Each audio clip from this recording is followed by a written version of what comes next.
Oi, eu sou Gustavo Cunha e eu não pensei que eu fosse estar vivo para ver o dia em que o Supremo Tribunal Federal, a pedido da Procuradora-Geral da República, ia se pronunciar a respeito de um quadrinho dos Vingadores. Não que os Vingadores não mereçam esse tipo de destaque, é claro que eles merecem, o que eu lamento é que tenha sido por conta de uma disputa tão desnecessária.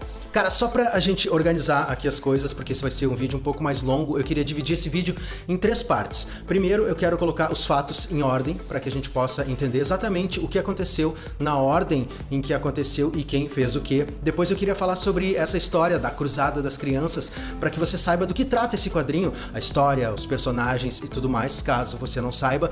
E por último, eu queria deixar a minha opinião particular a respeito desse fato, do pedido de recolhimento dos quadrinhos dos Vingadores por conta da cena de um beijo entre 2 personagens, certo? Muito bem, primeiro os fatos. Na última quinta-feira, dia 5 de setembro, por conta da polêmica causada desde segunda-feira por publicações do Twitter, fazendo referência ao fato de o quadrinho A Cruzada das Crianças da Marvel estar sendo vendido em alguns estandes da Bienal do Livro do Rio de Janeiro, e nesse quadrinho existir a imagem de 2 personagens do sexo masculino se beijando, o prefeito do Rio, Marcelo Crivella, publicou um vídeo classificando o quadrinho como impróprio para crianças. Ele determinou que os exemplares fossem recolhidos. Segundo o prefeito, esse tipo de obra deveria estar em plástico preto, lacrado e com um aviso a respeito do conteúdo. Essa aqui é a capa, que no entendimento do prefeito é inadequada. Na sexta-feira, dia 6, por volta do meio-dia, agentes da Prefeitura do Rio de Janeiro chegaram à Bienal para recolher os exemplares de A Cruzada das Crianças e também para verificar a existência de outras obras que pudessem ter conteúdo impróprio para menores e estivessem ali sendo vendidas para menores. Mas todos os exemplares de A Cruzada das Crianças a essa altura já tinham sido vendidos, justamente por conta de toda a polêmica, e os agentes não encontraram outras obras que não estivessem devidamente sinalizadas a respeito do conteúdo e que estivessem ali ao alcance de um público que não poderia ter acesso a elas. Na tarde da mesma sexta-feira, a Bienal do Livro entrou com uma ação pedindo um mandado de segurança para que obras destinadas a públicos de diferentes orientações sexuais pudessem ser comercializadas, obviamente, né, respeitando as restrições de idade para cada uma dessas obras. No final da tarde, o Tribunal de Justiça do Rio de Janeiro publicou uma decisão liminar impedindo a Prefeitura Carioca de apreender os livros da Bienal e caçar o alvará da Bienal como eles tinham ameaçado. E ainda no final da tarde de sexta, o prefeito do Rio publicou mais um vídeo nas suas redes sociais reiterando a necessidade de obras que fizessem referência a relacionamentos homoafetivos serem retiradas da Bienal. No outro dia, sábado, 7 de setembro, o Tribunal de Justiça do Rio suspendeu a liminar que impedia o recolhimento de exemplares solicitado pelo prefeito Crivella, ou seja, os livros poderiam voltar a ser recolhidos pela prefeitura. Sendo assim, mais uma vez, os agentes da Prefeitura do Rio de Janeiro foram à Bienal para verificar se havia obras literárias que estivessem descumprindo as regras de limite de idade. Dessa vez, os agentes foram para a Bienal à paisana, sem uniformes ou credenciamento, e investigaram vários estandes e várias editoras, e mais uma vez tudo estava ali nos conformes, né, segundo os próprios agentes da prefeitura. Eis que, no domingo pela manhã, a Procuradora-Geral da República e chefe do Ministério Público, Raquel Dodge, pediu ao Supremo Tribunal Federal que fosse anulada a decisão em segunda instância da Corte do Rio de Janeiro que permitia o recolhimento dos quadrinhos e demais obras literárias. O Supremo Tribunal Federal acatou o pedido da procuradora e derrubou a decisão em segunda instância, permitindo que obras pudessem ser comercializadas, sempre respeitando os limites de idade de cada um. Muito bem, entre outras idas e vindas, foi isso que aconteceu. Mas afinal de contas, velho, do que trata esse quadrinho da Cruzada das Crianças? Por que esse quadrinho é tão perigoso assim?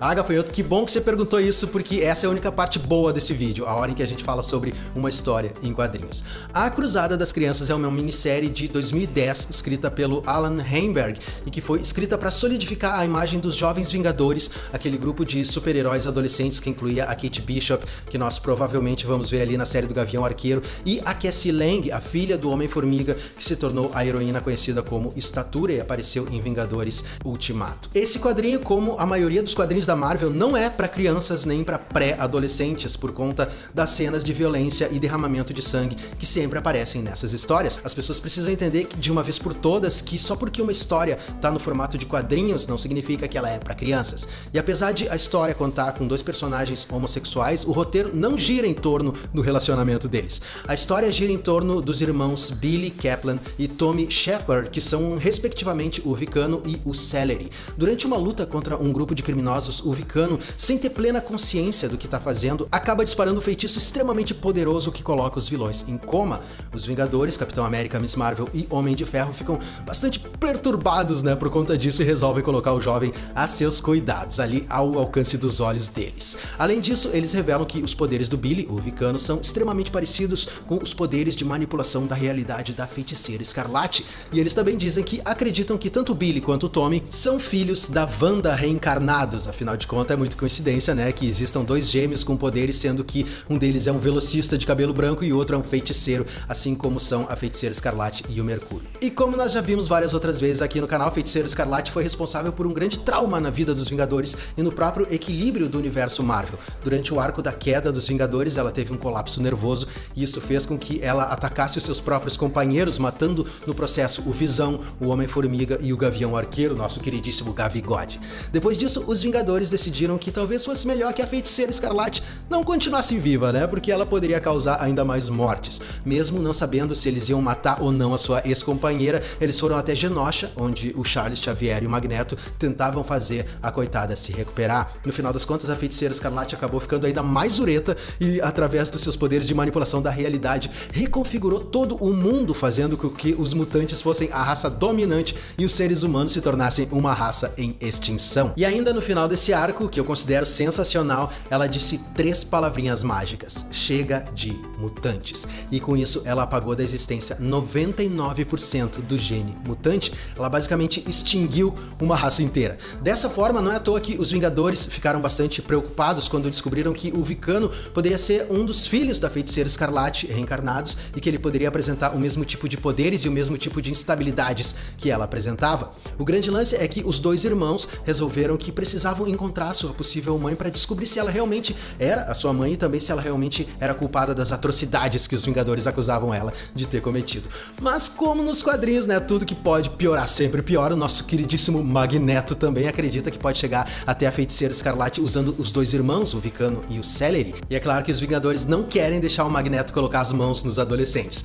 Tá feito barraco, né, velho? Briga de todos contra todos, bem do jeito que a gente adora ver nos quadrinhos. No final das contas, começa uma corrida de gato e rato com os Vingadores, os jovens Vingadores, o Magneto, o Wolverine e até mesmo o Doutor Destino, cada um deles com um objetivo diferente e todo mundo indo atrás da coitada da Feiticeira Escarlate. Tem até a tradicional volta no tempo para tentar impedir os eventos da queda e o surto inicial da Wanda, né, e também os eventos da Dinastia M, mas é claro que no final das contas isso só deixa as coisas ainda piores. E até os X-Men entram na dança aos 45 de segundo tempo para tentar acabar de vez com a Wanda por ela ter eliminado 99% dos irmãos mutantes da face da Terra. Os X-Men estavam bem vingativos nesse arco aí. Mas o grande lance é que a mágica sempre cobra um preço, sendo assim, durante a busca pela Wanda, mais uma vez o Visão acaba sendo morto e a Cassie Lang, que esperava ter o pai de volta quando eles encontrassem a Feiticeira Escarlate, acaba morrendo na tentativa de defender o pai, o Scott, do Doutor Destino, o que nos leva àquela cena tão comentada do beijo, né? O Billy, o Vicano, fica completamente deprimido pelas mortes da Cassie e do Visão na busca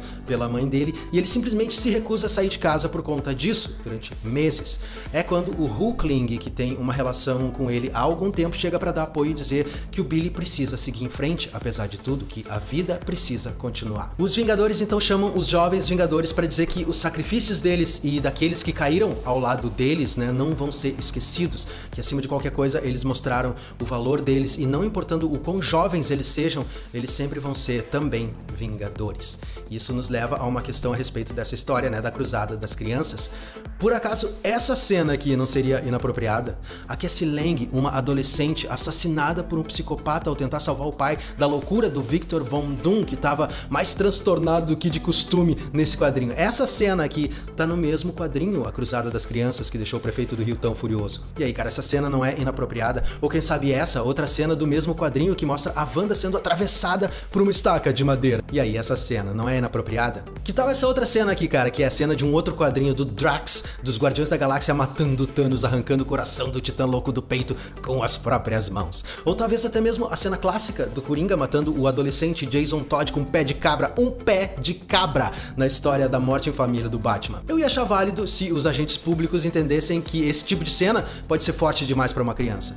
Mas é claro que esse tipo de cena, né, com uma morte brutal, por mais que o Thanos mereça uma morte brutal, não representa nenhum perigo para as crianças. Uma cena assim não é vista como algo capaz de impressionar ou assustar uma criança, afinal de contas, né, elas assistem coisa bem pior no noticiário da 7 todos os dias, acontecendo bem aqui na vida real. Entretanto, velho, eu concordo que sexo não é uma coisa para crianças, seja ele homossexual ou heterossexual, nenhum dos dois é uma coisa para uma criança dar de cara num quadrinho que seja destinado a crianças.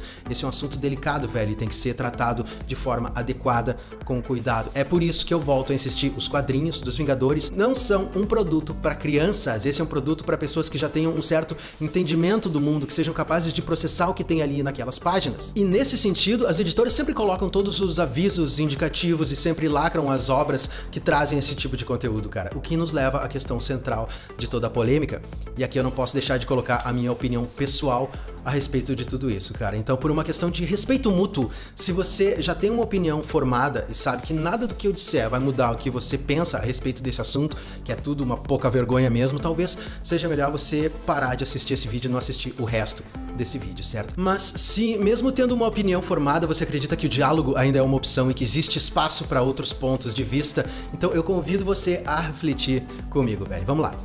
Um beijo pode ser descrito como conteúdo impróprio para crianças? Se fosse o beijo entre um homem e uma mulher, ou mesmo entre um rapaz de 17 anos e uma moça de 17 anos, portanto menores de idade, seria conteúdo impróprio? Ou o beijo só é impróprio porque é entre pessoas do mesmo sexo? O grande problema é que a maioria das pessoas ainda acredita que a sexualidade é uma questão de escolha, que um beijo entre um casal homossexual pode influenciar uma criança a se tornar homossexual e que um beijo entre o casal heterossexual pode influenciar uma criança a se tornar heterossexual. Mas isso não é uma questão de ideal, não é uma questão de exemplo. Você não escolhe gostar de pessoas do mesmo sexo, assim como você não escolhe gostar de pessoas do sexo oposto. Você pode até tentar, cara, mas você não vai conseguir. E mais, se isso fosse simplesmente uma questão de escolha, quem, em sã consciência, ia escolher ser perseguido, xingado, agredido e viver uma vida cheia de dificuldades por conta da sua orientação sexual? Orientação sexual não é como orientação política, por exemplo, na qual, por conta dos exemplos que você tem, você escolhe se você vai ser de direita, de esquerda, de centro, se você vai ser moderado, liberal, conservador, etc. Não é assim que funciona, cara. É por isso que sempre que eu vejo uma notícia dessas, com dois lados se degladiando por conta de uma questão referente à sexualidade, só me vem uma palavra à cabeça. Sempre a mesma palavra. Brócolis. Isso mesmo, cara. Brócolis. Deixa eu explicar pra você não achar que eu tô pirando de vez. Eu odeio brócolis. Por mais que eu saiba que é errado, porque brócolis é uma fonte de cálcio, selênio, magnésio, fósforo, fibras, vitamina B6, vitamina A e vitamina C, eu simplesmente não suporto brócolis. Sabe aquela sensação daquelas folhinhas na boca, parece que você tá comendo uma árvore em miniatura? Eu simplesmente fico arrepiado só de pensar, velho. Mas, cara, o fato de eu ver todos os dias pessoas colocando bem na minha frente essa verdura que eu odeio nos seus pratos, me prejudica de alguma maneira? Não. Muda minha vida pra melhor ou pra pior de alguma maneira? Também não. Da mesma forma, saber que uma pessoa que você conhece ou não gosta de outra pessoa que você conhece ou não muda a sua vida de alguma maneira, sendo elas dos sexos opostos ou do mesmo sexo? Você ganha menos dinheiro no fim do mês por conta da preferência sexual de outras pessoas? As suas contas aumentam? Elas diminuem? Não. Então por que você deveria se preocupar com quem beija quem? O que nos leva a outro ponto.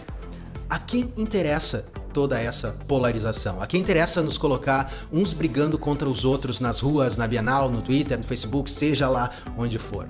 Vamos fazer o seguinte, cara, pensa em você mesmo num dia normal, seja você trabalhador ou estudante, cara. Quando você sai pela manhã e paga a passagem do ônibus ou do trem que você pega, em média 32% desse valor é só de imposto. Quando você para no estabelecimento qualquer e compra uma garrafinha d'água para matar a sua sede, em média 37% desse valor é só de imposto. Estende isso para todos os aspectos da sua vida agora, cara. A camiseta que você veste, a aspirina que você compra na farmácia, o sabão em pó que você usa, o tomate que você compra na feira, os livros que você lê, a cervejinha que você toma com seus amigos na balada. Em média, de 35% a 40% de tudo o que você paga vai para os cofres públicos. Num único dia, no dia de hoje, quanto dinheiro você já deu pro Estado em forma de imposto? Em todas as esferas, cara, municipal, estadual, federal. Agora estende esse valor para todas as pessoas que moram na sua casa, para as pessoas que moram no seu prédio, na sua rua, no seu bairro, na sua cidade. Quanto dinheiro essas esferas municipais, estaduais e federais recebem num único dia de todos nós? Sendo assim, velho, como é que pode existir nesse exato momento um buraco no asfalto da sua rua se você paga todos os dias para que esse buraco não esteja na sua rua? Como é que pode não ter vaga no sistema público de saúde para você se você paga todos os dias para ter vaga no sistema público de saúde se você precisar? Como é que pode professores receberem tão pouco? Os policiais que arriscam a vida na rua todos os dias para nos defender dos vagabundos receberem tão pouco? Como é que pode os representantes de todos os partidos, cara, de esquerda, de direita e de centro, terem a cara de pau de dizer que a sua cidade, o seu estado ou o país não tem dinheiro? Se eu e você damos rios de dinheiro para os cofres públicos todo santo dia, para onde está indo todo esse dinheiro? Claro, isso é uma questão menor, né? Praticamente sem importância, porque nesse exato momento tem duas pessoas se beijando num quadrinho que pode estar perto de você. E essas pessoas são do mesmo sexo. E toda a nossa atenção está voltada para isso. Tá na hora da gente mudar a nossa perspectiva, velho, de tentar entender o cenário como um todo, de ver quem lucra nos dividindo.